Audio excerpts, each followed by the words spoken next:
I was once told that walking through a doorway could cause someone to forget even the most precious memories they had. Memories of good, memories of bad, memories of love and of loss, all tucked away neatly, stored like the worn-out blankets that were kept to dress the rainy days and bad habits that happen from time to time. Or what it felt like to rest your head on a friend's shoulder that still carries with it the creases from where you last placed your heart. Just like that. Gone within a single step. That somehow 3 beams and an imaginary line drawn across some old aching floorboards were all that stood between you and the infinite silence of the very things that once colored your mind with sound. It's funny. You can make yourself believe almost anything if you think about it for long enough. Was that you?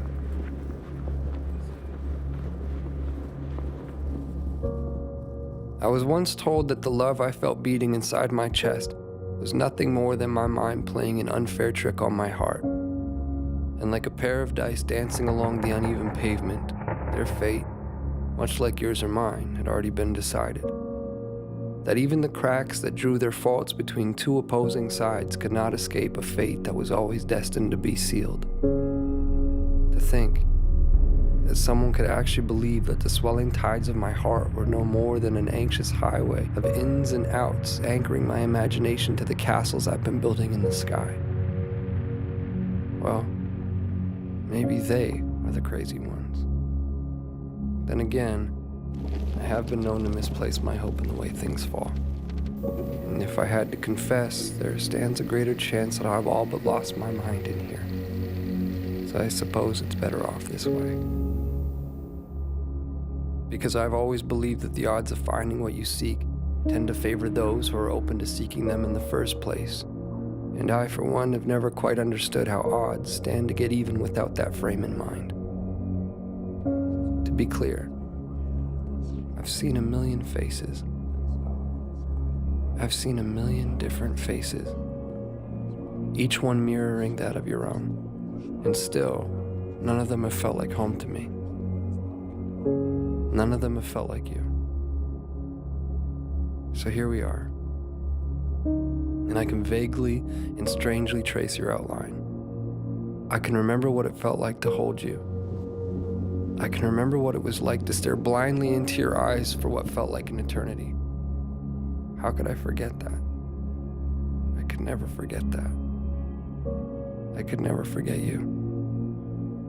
No matter how long it takes for my words to make their way through the vastness of this place we've called home, I unto you and you unto me, I say them and will continue to do so. Day after day, night after night, never knowing if you'll actually hear them. There's no place for time here.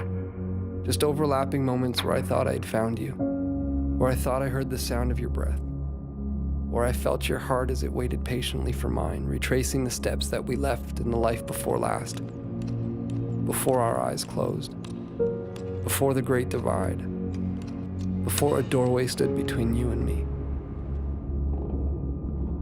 As it stands, I found myself in that doorway again, with both feet in and your heart on my sleeve, but I can't bring myself to walk through this time.